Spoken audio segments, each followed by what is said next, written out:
Baik, argumentasi dimulai dalam hitungan 3, 2, 1.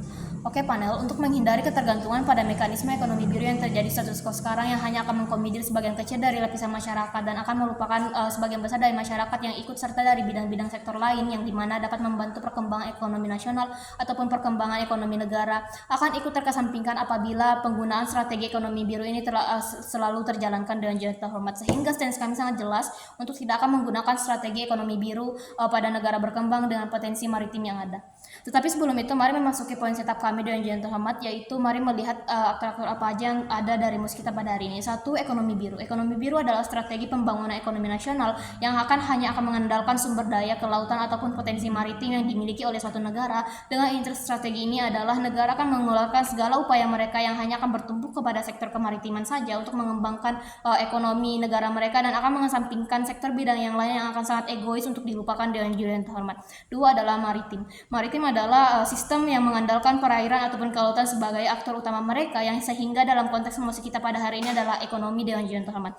Dewan Jalan Terhormat mengingat acauan perdebatan negara dengan potensi maritim seperti Indonesia yang memiliki persentase 70% adalah laut, tetapi mari membuka mata bahwa dengan jangan melupakan bahwa ini adalah konteks negara berkembang untuk meningkatkan ekonomi tidak hanya berfokus pada kelautan saja, tetapi pada sektor bidang yang lain, sehingga kami tidak akan menolak potensi maritim yang ada, tetapi kami tidak akan mengandalkan SDA yang berasal dari kelautan saja, dan kami akan mengandalkan potensi dari SDA yang ada pada suatu negara, tidak terfokuskan hanya pada kelautan saja. Dan oleh karena itu kami akan menegaskan bahwa MOS ini tidak akan menolak adanya pemanfaatan potensi maritim, namun MOS ini akan menolak pengembangan ekonomi yang hanya akan berdasarkan atau hanya mengandalkan potensi kelautan atau biasa kita sebut dengan strategi ekonomi biru. Tetapi sebelum itu Dewan Jalan Terhormat memasuki beban pembuktian kami, yang dimana 1. Mengapa ketika Dewan ini tidak menggunakan strategi ekonomi biru dapat dijustifikasi tidak apa-apa pada akhirnya. 2. Mengapa ekonomi biru seharusnya tidak digunakan untuk pengembangan ekonomi negara dan ekonomi nasional.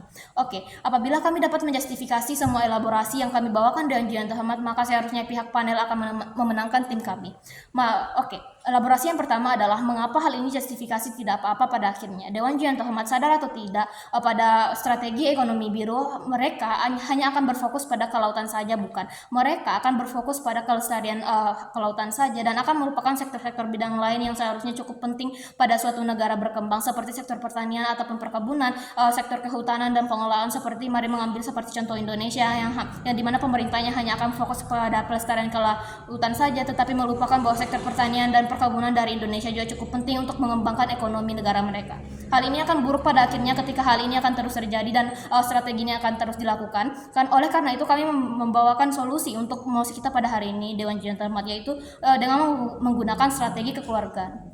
Dalam pengembangan ekonomi pada suatu negara, misalnya Indonesia, memerlukan strategi ekonomi keluarga yang mencakup seluruh lapisan masyarakat dan digunakan oleh masyarakat sebaik-baiknya. Dalam strategi ini, kami akan menggunakan dan kami akan memperhatikan, pemerintah akan memperhatikan seluruh SDA yang ada, tidak hanya dari kelautan, tetapi akan mementingkan semua sektor bidang yang lain yang akan diusahakan sama seperti sektor-sektor yang ada. Tetapi ketika Anda berada di sisi mereka yang hanya akan memedulikan kelautan, maka sektor-sektor bidang lain pun akan terlupakan pada akhirnya, sehingga mengapa ini baik pada akhirnya sisi kami ketika Dewan Juri memenangkan tim kami adalah kesetaraan akan terjalan di sisi kami pada akhirnya. Karena apa? Semua sektor akan diperhatikan secara merata karena pemerintah akan tidak hanya berfokus pada SDA dari kelautan saja, tetapi pemerintah akan memperhatikan semua sektor pertanian atau perkebunan ataupun sektor-sektor yang lain pada akhirnya, sehingga ketika hal ini tidak akan terjadi pada sisi rival karena mereka hanya akan berfokus pada kelautan saja.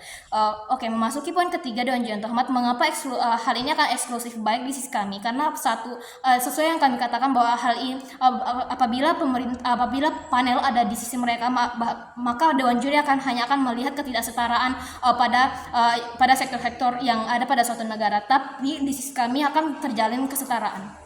dengan melihat fakta-fakta ketimpangan fakta-fakta yang terjadi status quo sekarang. Yang satu, ketimpangan sosial. Dewan Ujian Terhormat sadar atau tidak, notice atau tidak, bahwa pada suatu negara berkembang pun tidak semua dari masyarakatnya adalah masyarakat yang hidup dari pesisiran pantai ataupun hidup dari pesisiran laut yang ada. Tetapi mari mengingat bahwa mereka juga tinggal di pedesaan, mereka juga tinggal di perkotaan dan lain sebagainya, di mana hal ini pun tidak hanya dalam status quo sekarang bukan hanya dari nelayan saja yang hidup di suatu negara berkembang, tetapi ada petani, peternak, dan pekerja kerah putih yang berbeda dengan passion mereka tentu saja. Yang dimana Ujian Terhormat hal ini pun harus diperhatikan ketika ekonomi biru hanya akan berfokus pada kelautan saja. Apabila worst case ataupun skenario terburuk terjadi bila strategi ini dilakukan, satu, kemiskinan akan terjadi lambat daun kepada sektor yang lain. Dua, keterpaksaan untuk ikut serta berkontribusi pada pelestarian laut yang tidak sesuai dengan passion mereka.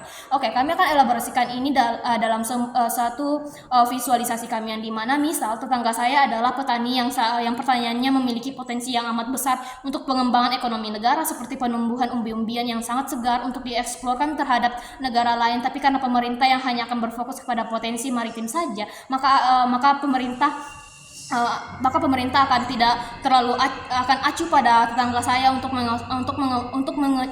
menjalankan eksplor dagangannya kembali kepada negara lain, yang dimana lambat daun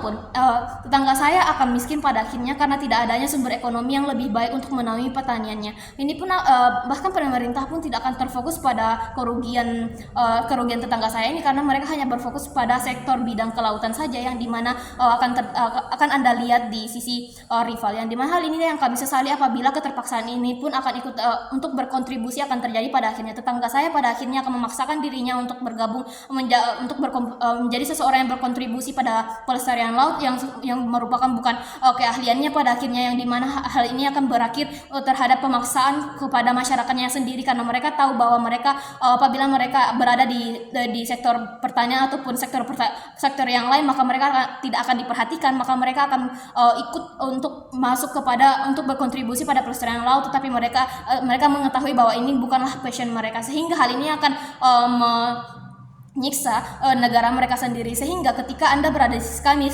setidaknya SDA yang ada di suatu negara akan diperhatikan secara merata, tidak hanya berfokus pada kelautan saja, sehingga sangat bangga di sisi pemerintah.